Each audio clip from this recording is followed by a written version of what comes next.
We've got the start of a new project for April, which is still live. So for those of you that are fancy doing a still live project, I thought I'd start off with some just a little bit of drawing techniques this week and a little bit next week. I think this week I'm going to look at things like structure and shapes. And next week perhaps tonal drawing or tonal painting, whichever you prefer. And then if you want to paint, you're welcome to paint, dip in and start painting at any time. But if you fancy practicing a bit of drawing first, then that's kind of what I'll cover to start with. I thought there's a few things that would be worth covering. With obviously still like looking at working from direct observation more so than photos. So some of the things that we need to look for are things like shapes, edges, structure, things like that. So I'll do a little bit on structure to start with. So I'm thinking things like, say if you're drawing around things like bottles or bowls and things like that. There's a few things that I've found useful when I've been drawing, a few approaches. So if you're drawing something like an ellipse, like a bowl like this, if you've got it at a little bit of an angle, this would be more like an oval or an ellipse shape rather than a complete round. And obviously if you bring that right up to your eye level, you just see a straight line across. So something between a straight line and an ellipse would be what you see. So if I was going to go back drawing to the bowl, I find that using a few sort of structural, like a centre line. So I'm thinking that could be the widest part of the bowl, perhaps between there and there. And then from the back to the front, I can just pop a line in that way. And then with that I can, so I'm just, can you see that? I just sort of draw the guidelines in orange. I'm thinking perhaps that at the top, and then I can just measure that off, make sure that's the same. Check I've got the same either side, that's about the same. And then that gives me something that, like a framework that I can then try and get some nice shapes with. So with drawing the ellipse, I find the easiest way to go about this is to go for the tightest radiuses first, and then work my way out to the broader radiuses. And sometimes it's easier to do that fairly quick, kind of hold the pencil fair at the end and just draw from your shoulder and the elbow. And then once you've got a nice shape, you could then just hold it a bit closer in and almost like sort of trace over the line. It's just a shame going to see I think he's got. You okay? So I was just asking what you were doing. What am I doing? Because I'm like, I'm so sorry. Oh, it's alright, I'm just doing a quick drawing demo. So the theme for this month is still live, for anybody who wants to do still live. So I thought I'd just show how I draw a few different objects really. That's okay. And then once I've got that shape in, I can then kind of work down from there, get the sides in. The bottom itself, sometimes it's easier to, that's going to come in about there. That's between there and there. So you could do like another cross and just get another kind of lip shape in. I'm going to do like a light guideline, and then if that's working out, you can then go over that line and just get nice shapes with it. So that's how I go about drawing elliptical shapes. To get the scale of things, well, I'll tell you what, I'll leave that one for a minute. So drawing bottles, same sort of thing. Do that. Do the cross at the top. Get the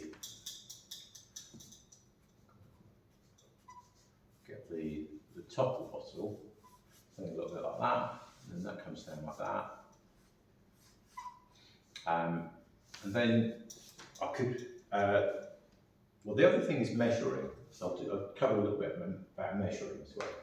So if you're working from a photograph, obviously you can just kind of measure it off on your pencil or your ruler, measure one bit with another. If you're drawing objects, one way you can work is to do what you call sighting. So actually it's easier to, if you do the measuring with one hand and one arm and draw with the other. So and the thing to do with this is to stand, or or sit in one position. You don't want to be kind of doing a bit of measuring here and then coming up. And you need to be in the same position. And again, if you're sitting down, either lean back or lean forward, but you can't do rocking because you'll get different measurements. So you need to keep your arm outstretched because your arm's length is obviously a fixed arm's length. So if I do that, this is going to turn out a little bit small. But if I was drawing the bottle, that would be, say, from here to here. So I could do the little ellipse there. And that brings me down to sort of the neck.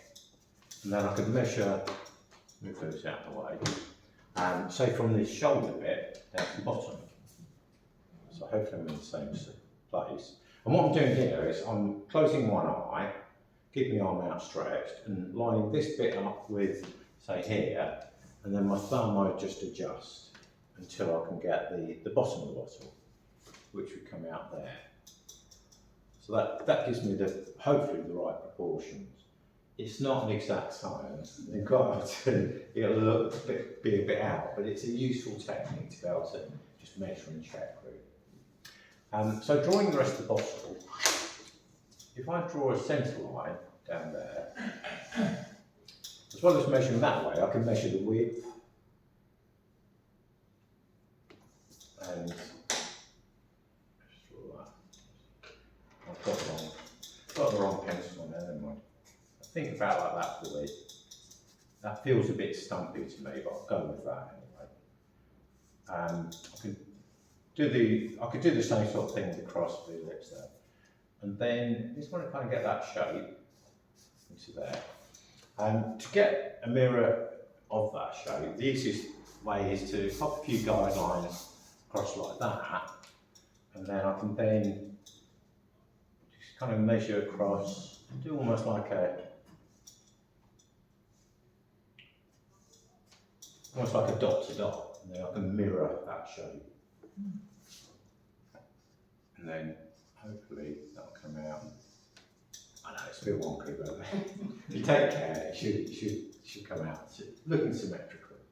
So this would be really handy for things like, I know, like Debbie's jug. You could do like half the jug. Obviously you'll have handles and spouts, but if you get the basic sort of shape, that's one way you could get one side looking symmetrical to the other, or anything that's rounded really. Mugs, lamps, teapots, anything where you've got a bit of symmetry. That's that. So measuring, a bit of structure. The other thing I thought I'd look at is anything where you've got angles. So I'm thinking like if you've got something like a box shape, or it could be a building or anything like that. If I'm seeing two sides and the top, I'll be sort of dealing with some angles somewhere. So what I'm going to be drawing is sort of like a view like that, with two sides and the top. So as soon as I put it on here, you're not really going to see what I'm drawing. That's just to show you what I'm drawing. In which case, I usually, let's just fresh bit of paper. Does that make sense for measuring? Yeah. And it's worth having a little go, having a little practice, even if it's a quick sketch, and then you can just see if if it really does make sense when you replicate it yourself. So drawing a box like this, I find sometimes the easiest place to start is perhaps this front edge, and then where the side meets the top, those edges. So I could start, say, front edge there. As well as measuring, you can also sort of sight angles, sort of doing this. So again, it's closing one eye, and one way to do this is to just kind of move that across like that. Or when you do that, you could just try and imagine that as the hand of the clock face. So that could be, for me, that's like sort of 10 to the hour or something like that. So if you visualise, look at your pencil and just visualise that as the hand of the clock and think, well, what time would that be telling? That's a good way of judging angles. Another good way is to sort of use something like, this is like a little cardboard angle finder type thing I made with 2 bits of cardboard. So it's a bit awkward to use, and you need to kind of keep one bit vertical. So this bit will be vertical, and that will be the angle I'm seeing. So that actually looks a bit different to what I've just drawn. So perhaps an angle a bit like that. And then I could do the same on the other side. And that's a bit steeper, that one. So go there. That'll give me that sort of angle. So that's another option. So either just sighting it, but they're the ones that I go for to start with. Those, that one and that one. I could then start measuring. So this front edge comes down to about there. That's that. That side comes up to about here. And this one a little bit shorter. That's going to there. What you should then find is if you sight this angle here, and then just compare it, just kind of hold that angle and just compare it with the bottom one, and then compare it with that one, and then compare it with this one. What you should find is that that will be slightly shallower, like that, and this one will be a little bit steeper. Okay, so again, I'll just do that, and that is the case. This one just comes up to about there, perhaps. So put that in there. And I'll do the same with this one. Yeah, if I do that, it just wants to come back a bit, perhaps to about there. That'll be about there. And that can be vertical. And the same here, this one should be, that's going to be a tiny bit steeper, and this one shallower should be. Yeah, that'll kind of come back this way. So that one is more like that, and this one a bit like that. So that one's slightly steeper, that's the middle one, and that's the shallow one. And that's, you know, how you can go about drawing a box, and that will look like a box there. So even if your proportions are a bit out, even if it's a bit too narrow, a bit too long, it will look convincing. So what you should find is that all these angles will fan out. So these will converge to a point over here, and these ones will sort of converge over here. So they would join at basically my eye level, which is sort of up here. Something like that. Easy? It is easy. But I find that's quite a good way of going about it. You start in the middle. That one should be steeper, that one shallower. Again here, shallower, steeper. Is that enough for now? Yep. So a little bit of measuring, a bit of angles, a bit of structure. Take it to there.